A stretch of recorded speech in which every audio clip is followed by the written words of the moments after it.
সারা বাংলাদেশের আনাচে মানুষ এখন স্বস্তির সাথে শ্বাস নিতে পারছে। এখন মানুষকে আর দামের খেতে মশারিটা নিয়ে ঘুমাতে হয় না। সারা রাত জেগে জেগে দুর্বৃত্তদেরকে মোকাবেলা করার জন্য প্রস্তুতি নিতে হয় না। এখন আর জেলে যাওয়া আসা সেই মানুষের মিছিল এখন দেখতে হয় না। এখন এই বাংলাদেশে রক্তের গুলি খেলা এখন আর চলে না। আলহামদুলিল্লাহ, সব কিছু আল্লাহ তাআলার একান্ত মেহেরবানি। আমরা যা কল্পনাও করিনি, আল্লাহ তার সেই পরিকল্পনায় বাস্তবায়ন করছেন।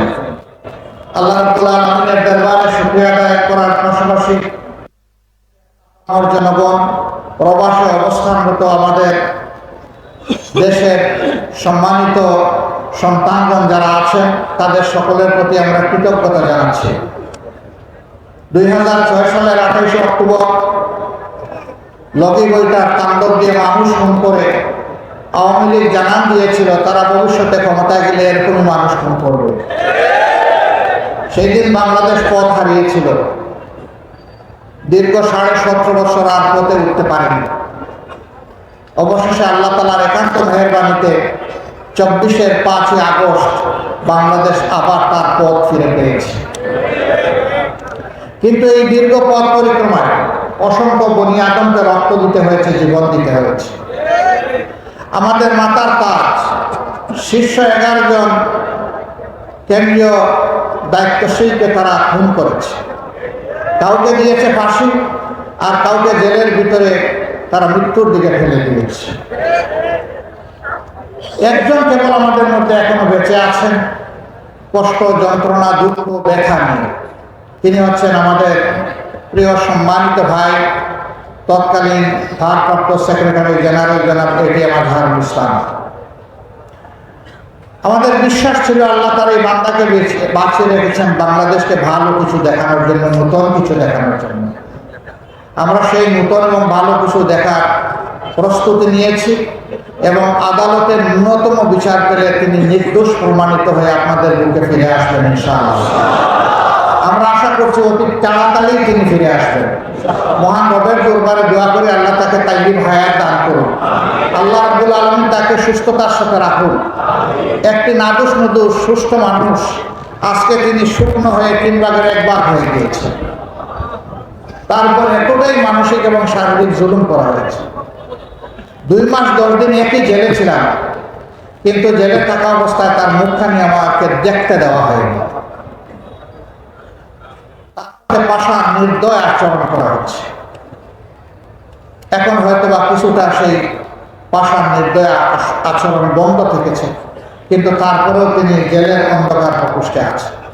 আপনারা দোয়া করুন অতি সত্বর আল্লাহ যেন আমাদের বুকে তাকে ফিরিয়ে দেন। প্রিয় সম্মানিত ভাইয়েরা, এইভাবে আমাদের শহীদ নেতৃবৃন্দের রক্ত, অসংখ্য সহকর্মীর রক্ত, এদেশের বিরোধী দলের মজলুম কর্মীদের রক্ত, নেতাদের রক্ত, সাধারণ মানুষের রক্ত, আর 18 কোটি মজলুম দেশবাসীর চোখের পানিতেই শেষ পর্যন্ত মনে হয় আল্লাহ কবুল করেছে। মহান রবের দরবারে শুকরিয়া আদায় করে বলি, রাব্বুল আলামিন এইটুকু মেহেরবানি যখন করেছো, তখন এই দেশবাসীর উপরে তুমি পুরাটাই মেহেরবানি করো। এই দেশকে স্থায়ী শান্তির দিকে তুমি এগিয়ে নিয়ে যাও, আর স্থায়ী শান্তির শ্রমিক হিসাবে আমাদের সবাইকে কাজ করার তৌফিক দাও। আমরা যেন শান্তির বাংলাদেশ বিনির্মাণে, একটা মানবিক বাংলাদেশ বিনির্মাণে আমরা যেন অবদান রাখতে পারি। আলহামদুলিল্লাহ, একটাই সংগঠন, সবাই স্বীকার করতে বাধ্য, কোনো অপশক্তি তাদের সামনে সংগঠনের মাথা নত করাতে পারেনি। হ্যাঁ, আমরা বারবার মাথা নত করেছি আমাদের মাবুদের দরবারে, করতেই থাকবো, কিন্তু কোনো অপশক্তির কাছে ইনশাআল্লাহ আগামীতে আমরা মাথা নত করব। দেশে বিদেশে অনেক ষড়যন্ত্র চক্রান্ত হয়েছে এই সংগঠনের বিরুদ্ধে। আমাদের কর্মীরা সীমাহীন ধৈর্য রয়েছে। এত বড় ক্ষতি অন্য কোনো সংগঠনের বাংলাদেশে হয়নি যত বড় ক্ষতি হয়েছে জামাত ইসলামী এবং ইসলামী ছাত্র শিবির। এই সকল ক্ষতির ফল আমাদের অন্তরে ছিল, সেই ক্ষত ছিন্ন বহন করে আগস্টের 5 তারিখ যখন পরিবর্তন আসলো, আমরা সারা বাংলাদেশের প্রিয় সহকর্মীদেরকে এবং দেশবাসীদেরকে আহ্বান জানিয়েছিলাম, শান্ত থাকুন, ধৈর্য ধরুন, প্রিয় দেশকে গড়তে সাহায্য করুন। আলহামদুলিল্লাহ, বাংলাদেশ শান্ত থেকেছে, ধৈর্য ধরেছে।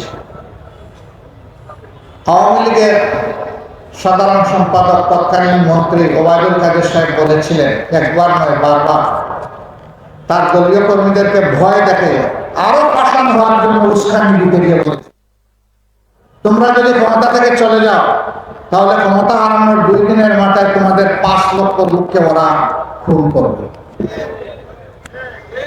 একথা তিনি বলেননি? বাংলাদেশের মানুষ প্রমাণ করে দিয়েছে, তোমরা পাগল হতে পারো, তোমরা ক্ষমতার নেশায় অন্ধ হতে পারো, তোমরা দায়িত্ব জ্ঞানহীন পাশবিক চরিত্রের হতে পারো, কিন্তু বাংলাদেশের মানুষ দায়িত্ব জ্ঞানহীন নয়। 5 লক্ষর উপর প্রশ্নই আসে না। 2 দিনের মধ্যে 5 জন মানুষকে কেউ খুন করেন।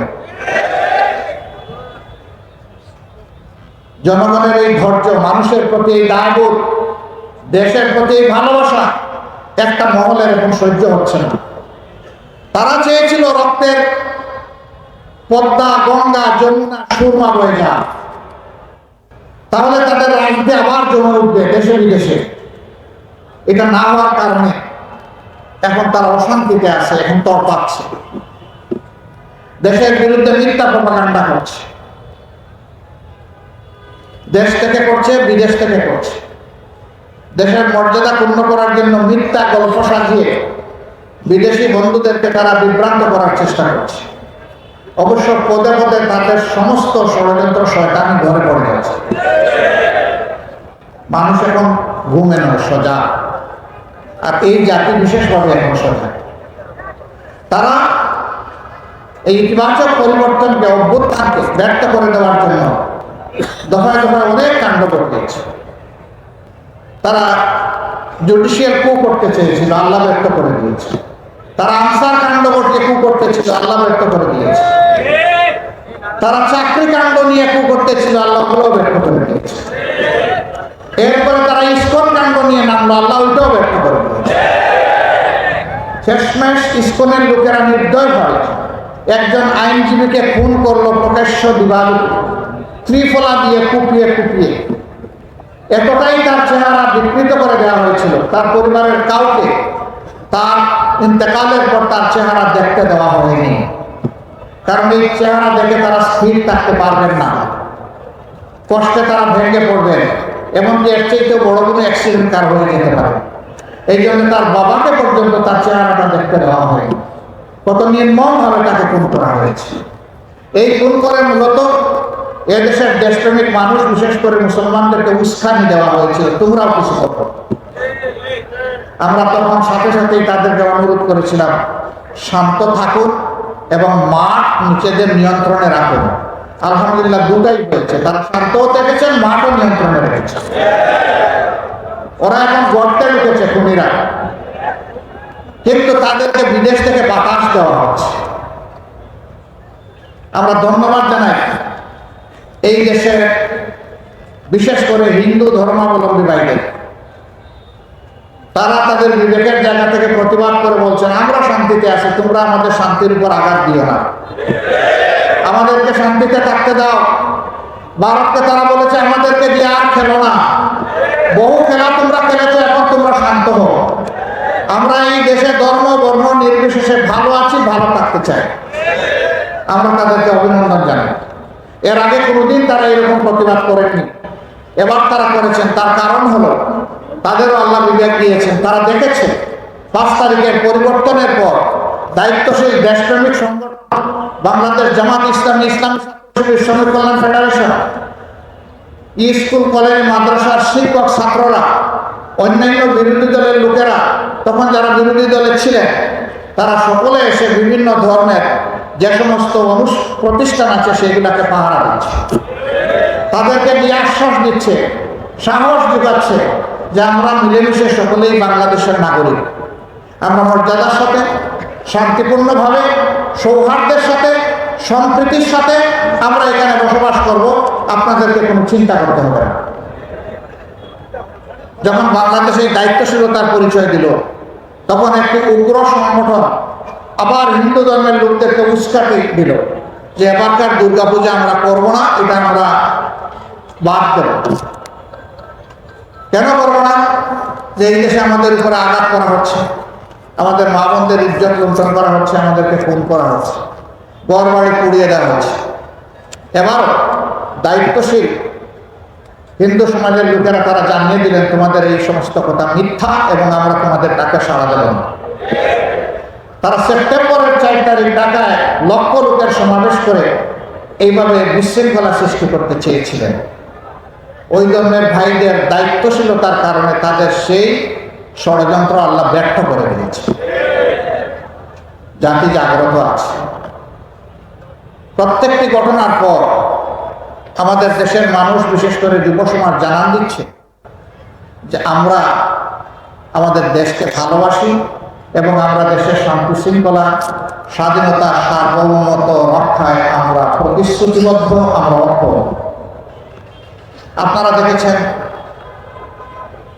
এই অতি সম্প্রতি ইসকনের ঘটনা ঘটার পরে আমাদের বর্তমান অন্তর্বর্তীকালীন সরকারের প্রধান উপদেষ্টা দাওয়াত দিয়েছিলেন সব ধরনের সংগঠন, ডান বাম ইসলামী মধ্যম সবাই।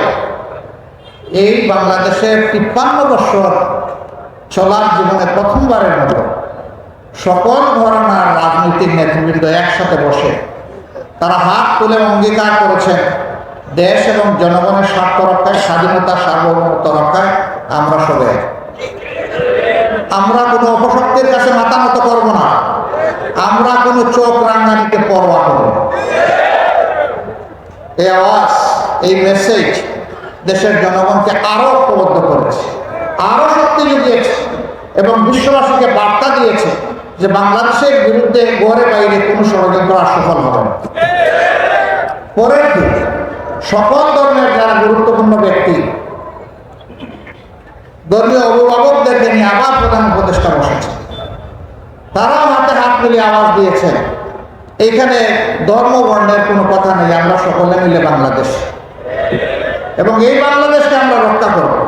এই বাংলাদেশের বিরুদ্ধে কোনো ষড়যন্ত্রে আমরা পা দিব না এবং আমরা বরদাস্ত করব। আমরা অভিনন্দন জানাই, মোবারকবাদ জানাই এই অঙ্গীকার ব্যক্ত করার জন্য। তারা কি করেছে, কি করে না?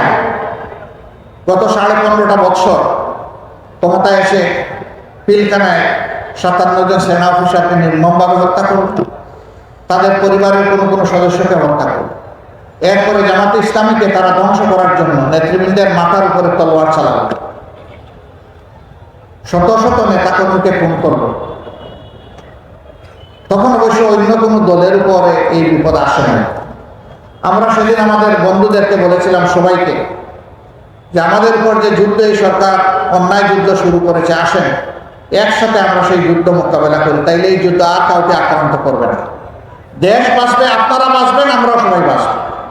সেদিন আমাদের এই আওয়াজ আমরা বুঝাতে পারিনি, অথবা তারা উপলব্ধি করতে ব্যর্থ হয়েছিলেন, যার মাসক পরবর্তী পর্যায়ে গোটা 15.5 বছর ধরে এই জাতিকে পরিশোধ করতে হয়েছে। আমরা বলেছিলাম আমাদের মাথায় আঘাত করা হয়েছে, সবার মাথায় আঘাত করা হয়েছে, সময়ের ব্যবধানে তাই প্রমাণ হয়েছে। সম্মানিত ভাইয়েরা, এখান থেকে আমাদের শিক্ষা নেওয়া উচিত। আমাদের আলিম সমাজের উপর সরকার আক্রোশ নিয়েছে। 13 সালের 5ই মে শাপলা চত্বরে কি করা হয়েছে, কি নারকীয় হত্যাকাণ্ড চালানো হয়েছে আপনারা দেখেছেন। মানুষ কতটা বিকৃত হলে বলতে পারে সেদিন কেউ মরে নাই, সেখানে আলিমুল্লামার রং ছিটিয়ে দিয়েছে। হ্যাঁ, মানুষ যারা দিনের জন্য দুনিয়া থেকে বিদায় নেয় তারা তো শহীদ হয়ে আল্লাহর প্রিয় বান্দাবান্দি হিসাবেই বিদায় নেয়, কিন্তু যারা অপকর্মের দায় নিয়ে দেশ থেকে পালিয়ে যায়, তারা কি নিয়ে পালিয়ে যায়?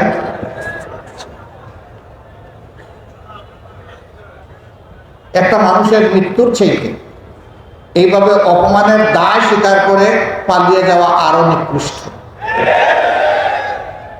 এদের রাজনৈতিক মৃত্যু হয়েছে। আমরা ধারণা করেছিলাম তারা সবক নেবেন আর তারা এই দেশকে জ্বালা যন্ত্রণা দিবেন না, কিন্তু কয়লা তৈরি যে ময়লা যায়, এটা সাবান দিয়ে ধুইলে যে আরো কালো হয়, কুচকুচে কালো। আমরা সাবান সার্ফ এক্সেল দিয়ে ধুইতেছি, আর ওরা শুধু কালো হচ্ছে। ওরা নিজেরা শান্তিতে নাই, বাংলাদেশকেও শান্তিতে থাকতে দিবে না। আমার সম্মানিত ভাইয়েরা, এতটুকুতে যাদের শিক্ষা হবে না, তাদের শিক্ষা কবে হবে আল্লাহ ভালো জানেন। দেশে বিদেশে অনেকে জিজ্ঞেস করে আগামী নির্বাচনে তারা কি নির্বাচনে আসবে। আমি বলি, দেশকেই যারা সম্মান করে না তারা কার কাছে এসে নির্বাচনে ভোট দাবি করবে? যারা জনগণের কেনা টাকায় অস্ত্র এবং গুলি জনগণের বুকের উপর চাপিয়ে দেয় ক্ষমতায় থাকার জন্য, তারা কার কাছে ভোট চাইবে? যারা নিরীহ জনগণকে খুন করেছে তাদের পরিবারের কাছে গিয়ে জিজ্ঞেস করুন তারা তাদের এই ধরনের রাজনীতি আর চায় কিনা, এই ধরনের আগ্রাসী দলকে আর রাজনীতিতে দেখতে চায় কিনা। তাদের কাছে গিয়ে জানান, আমাদের কাছে জানার দরকার নেই, আমরা তো বেঁচে আছি। পঙ্গুত্বের কষ্ট নিয়ে যারা বেঁচে আছে, হাসপাতালের বেডে অবস্থায় যারা প্যারালাইজড হয়ে পড়ে আছে, তাদের কাছে গিয়ে জিজ্ঞেস করুন তারা কি চায়। এখন তো বাংলাদেশের মানুষ শান্তিতে আছে, কিন্তু এই শান্তিকে বিঘ্নিত করার জন্য দফায় দফায় চেষ্টা করা হচ্ছে। ইনশাআল্লাহ আমরা আশাবাদী একটা ঐক্যবদ্ধ জাতি সকল ষড়যন্ত্র মোকাবেলা করে সামনে এগিয়ে যাবে ইনশাআল্লাহ।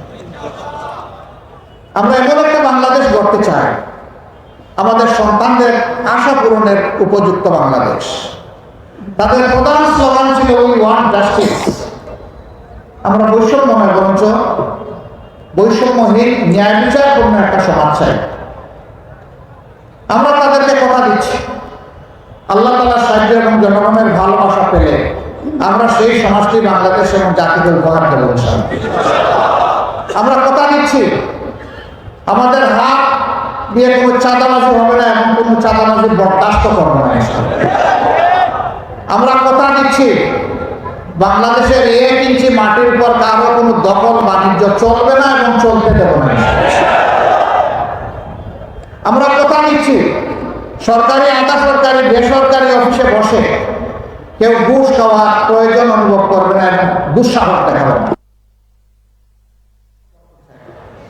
আমরা কথা দিচ্ছি, আমাদের যুব সমাজের হাতকে আমরা কর্মীর কারিগরের হাতে পরিণত করতে চাই। তারা হলো দেশ গড়ার কারিগর। সার্টিফিকেট নিয়ে তারা বের হয়ে বেকারত্বের অভিশাপে কান্নাকাটি করবে না, হাল কাজ করবে না। তাদেরকে নৈতিক এবং জাগতিক শিক্ষা এমনভাবে সমৃদ্ধ করা হবে যে প্রত্যেকটা ছাত্র কিংবা ছাত্রী তার শিক্ষার পাঠ চুকানোর সাথে সাথে দেশ গড়ার একজন যোগ্য কারিগরে পরিণত হবে এবং কাজ তার হাতে চলে আসবে। উন্নত দেশে আছে, শিক্ষাকালীন সময়েই তাদের হাতে কাজ চলে আসে। শিক্ষা জীবনের আগেই তাদের এগ্রিমেন্ট সম্পূর্ণ হয়ে যায়, শিক্ষা জীবন শেষ করার সাথে সাথে কর্মে ঢুকে পড়ে। তারা পরীক্ষার রেজাল্টের অপেক্ষা করে, অতীতের রেজাল্টকে মূল্যায়ন করে তাদের হাতে এইভাবে কাজ চলে আসে। আমরা এই ধরনের একটি সমৃদ্ধ যুব সমৃদ্ধ বাংলাদেশ গড়তে চাই ইনশাআল্লাহ। এমন বাংলাদেশ আমরা গড়তে চাই যেই বাংলাদেশে মসজিদ, মন্দির, চার্চ, প্যাগোডা, মঠ কোন জায়গায় নিরাপত্তার জন্য পাহারা বসানোর প্রয়োজন, বরঞ্চ ঘরে বাইরে নিজেদের ধর্মীয় কাজে, সামাজিক কাজে, পেশাগত কাজে সকল জায়গায় একজন নাগরিক পূর্ণ স্বাধীনতা, মর্যাদা এবং নিরাপত্তা ভোগ করবে ইনশাআল্লাহ। এই ক্ষেত্রে নারী পুরুষকে সমান মর্যাদা এবং নিরাপত্তা দেওয়া হবে। বাংলাদেশ জামাত ইসলামী সেই স্বপ্নের রাষ্ট্র যদি গড়ার সুযোগ পায় আল্লাহ কোরআনের ভিত্তিতে, তাহলে সেই রাষ্ট্রে পুরুষের পাশাপাশি আমাদের মা বোনেরা, আমাদের মেয়েরা অত্যন্ত মর্যাদা, গর্ব এবং ইজ্জতের সাথে তারা তাদের দায়িত্ব পালন করবেন, তারা পাবেন পূর্ণ নিরাপত্তা। এখন সমাজের বিভিন্ন জায়গায় কাজ করতে গিয়ে না পান তারা নিরাপত্তা, না পান তারা মর্যাদা। সেদিন তারা মায়ের মর্যাদা পাবেন, সহোদরা বোনের মর্যাদা পাবেন, ঔরজাত মেয়ের মর্যাদা পাবেন ইনশাআল্লাহ। এবং ঘুরে ফিরে আমরা তাদেরকে পূর্ণভাবে মায়ের মর্যাদায় অভিষিক্ত করব। রাসূল করিম সাল্লাল্লাহু আলাইহি ওয়াসাল্লাম সবচেয়ে ঝুঁকিপূর্ণ কাজ যুদ্ধের ময়দানে মহিলাদেরকে সম্পৃক্ত করেছে, সুযোগ দিয়েছে। আমরা তাদেরকে বঞ্চিত করার অধিকার রাখি না। তারা তাদের যোগ্যতা, দক্ষতা অনুযায়ী তারা রাষ্ট্রের কাজে অবদান রাখে। এই রাষ্ট্রে শুধু মুসলমানরা বসবাস করে না, অন্যান্য ধর্মের লোকেরা বসবাস করে। আমাদেরকে যিনি পয়দা করেছেন তিনি তাদেরকে পয়দা করেছেন। সুতরাং সেই আল্লাহর দৃষ্টিতে মানুষ হিসাবে তাদের যত নাগরিক অধিকার আছে পূর্ণাঙ্গ অধিকার তারা ভোগ করবে ইনশাআল্লাহ। সেখানে ধর্মের কারণে কোনো মানুষ তার যোগ্য ভূমিকা পালন থেকে বঞ্চিত হবে না। তবে দুঃখের বিষয়, গত 15.5 বছর তার একটু দাঁড়িয়ে আছে, কে তার পেশাগত দায়িত্ব পালনের সময় নামাজে যায়, তাকে চরমভাবে অপদস্থ, পুনটাসা এবং তার অধিকার থেকে তাকে বঞ্চিত করা হয়েছে। এই অপকর্ম আর বাংলাদেশে চলতে দেওয়া হবে না ইনশাআল্লাহ। এখানে একটা ফ্ল্যাগ দেখছি, এটা নামান্ত ফ্ল্যাগ শুধু জামাতে ইসলামের লোকসংবলিত ফ্ল্যাগ এবং বাংলাদেশের ফ্ল্যাগ উঠবে ভাই, অন্য কোনো ফ্ল্যাগ এখানে উঠাবেন না। সম্মানিত ভাইয়েরা, আমরা বলছিলাম যে সেই বৈষম্যহীন একটা বাংলাদেশ আমরা করতে চাই। এই বাংলাদেশ জামাতে ইসলামের রূপণ কর্মী এবং সমর্থকরা একা করতে পারবে না। এই বাংলাদেশ গড়ার কাজে সমস্ত জনগণের ঐক্যবদ্ধ সহযোগিতা লাগবে। এমন একটি বাংলাদেশ গড়ার জন্য আসমান থেকে ফেরেশতা পাঠিয়ে আল্লাহ সরাসরি গড়ে দেবেন না। এই জমিনের মানুষেরাই গড়বে। তারা ভালো পথে এগোলে, আল্লাহ সন্তুষ্টির পথে এগোলে, শান্তির দিকে আগালে আল্লাহ তাআলা তার ফেরেশতা পাঠিয়ে সাহায্য করবেন ইনশাআল্লাহ। কিন্তু মানুষকে এটা জানাতে হবে। এই জন্য বাংলাদেশ জামাতে ইসলামের কর্মী যারা এখানে এসেছেন তাদেরকে বলতে চাই যে আসুন ওই স্বপ্নের সমাজ গড়ার আগে নিজেকে আগে গড়ুন। ওই স্বপ্নের সমাজের যে চরিত্র একজন মানুষের মধ্যে, নাগরিকের মধ্যে তৈরি হওয়া দরকার, আগে আমরা নিজের মাঝে সেটা তৈরি করি। আলহামদুলিল্লাহ এই কাজে প্রিয় সংগঠন অবিরত চেষ্টা করে যাচ্ছে, কিন্তু আমরা কেউ ভুলের ঊর্ধ্বে নই এবং ঘাটতির ঊর্ধ্বে নই। আমাদের ঘাটতিও আছে, ভুলও আছে। ভুল আমরা সংশোধন করবো, ঘাটতি আমরা পূরণ করবো। এইভাবে আমরা সামনের দিকে জাতিকে নিয়ে এগিয়ে যাবো ইনশাআল্লাহ। পুরা জাতিকে আমরা ধারণ করি আমাদের অন্তরে। এখানে দল ধর্মের ভিত্তিতে আমরা জাতিকে টুকরা টুকরা ভাগ বিভক্ত করতে দেব না এবং আমরা করব না। আমরা একটা ঐক্যবদ্ধ জাতি চাই। দল ধর্ম নির্বিশেষে সেই শান্তির বাংলাদেশ, অগ্রগতি উন্নয়নের বাংলাদেশ, ন্যায় বিচার প্রতিষ্ঠার বাংলাদেশ, দুর্নীতিমুক্ত বাংলাদেশ, এই বাংলাদেশ গড়ার জন্য আপনাদের মাধ্যমে আমরা জনগণকে আহ্বান জানাচ্ছি। প্রিয় ভাইয়েরা, নিজেদের জ্ঞানকে আরো সমৃদ্ধ করতে হবে কোরআন হাদিস এবং দুনিয়াবী জ্ঞানের ভিত্তিতে। তার পাশাপাশি ওই জ্ঞানের আলোকে মানুষের কাছে ইসলামের কল্যাণময় এই আহ্বান পৌঁছে দিতে হবে ঘরে ঘরে। আজকে যেহেতু জুমার দিন, আমরা কথা আর লম্বা করবো না, এখানেই আমরা কথা শেষ করবো। আসেন আজকের দিনের আমাদের অঙ্গীকার হোক যে আমরা আগামীর বাংলাদেশ গড়ে আগে যে ত্যাগ স্বীকার করেছি তার চাইতেও বেশি ত্যাগ স্বীকারে আমরা করছি। আপনারা কি প্রস্তুত? আলহামদুলিল্লাহ। এক ভাই আপনাদের কাছে আহ্বান জানিয়েছিলেন যে ইন্না সলাতি ওয়া নুসুকি ওয়া মাহইয়ায়া ওয়া মামাতি লিল্লাহি রাব্বিল আলামিন বলে আমাদের तमाम সত্তা এবং সম্পদ আল্লাহর হাতে তুলে দেওয়ার আপনারা শপথ নেবেন। এই আহ্বান অধ্যাপক ফজলুর রহমান সাহেব জানিয়েছিলেন, আপনারা সকলে সাড়া দিয়েছেন। আমরা দোয়া করে আল্লাহ তার জন্য আপনাদেরকে কবুল করব এবং এই আয়াতের হক আদায় করে হযরত ইব্রাহিম আলাইহিস সালামের সাথে আল্লাহ তাআলা হাশরের দিন আমাদেরকে তার সামনে হাজিরা দেওয়ার তৌফিক দান করুন। তিনি আমাদের রূহানি পিতা। আর এই ওয়াদাটা তিনি সরাসরি আল্লাহর কাছে করেছিলেন। আল্লাহ তাআলার এত ভালো লেগেছিল এই ওয়াদা, এর বরকতে আল্লাহ তাআলা তাকে বলেছিলেন মিল্লাতে আবিকুম ইব্রাহিম ওয়া সাম্মাকুমুল মুসলিমিন। সমস্ত মুসলিম মিল্লাতের নেতা পিতা হচ্ছেন ইব্রাহিম আলাইহিস সালাম এবং তিনি নাম রেখেছেন মুসলমান। সেই পিতা আল্লাহ হতে পারে, আবার ইব্রাহিম আলাইহিস সালাম হতে পারে, এটা আল্লাহ তাআলা ভালো জানেন, কিন্তু এটা আল্লাহ তাআলার পছন্দের কালাম ছিল। সম্মানিত ভাইয়েরা, আজকের এই আলিয়া মাদ্রাসার এই সম্মেলন সিলেটের চেহারা পাল্টে দেবে এটা আমি বিশ্বাস করতে চাই। আমরা দল মত, জাতি, ধর্ম, পেশা নির্বিশেষে সকলের কাছে প্রাণপণে ছুটে যাব। এই ক্ষেত্রে উলামায়ে কেরামের বিশেষ দয়া এবং সহযোগিতা আমাদের প্রয়োজন। এখানেও আমরা কোনো ভাগ বিভক্তি করব না। উলামায়ে কেরাম আমাদের মাতার তাজ, তাদের দোয়া আমাদের লাগবে, তাদের সহযোগিতা আমাদের লাগবে।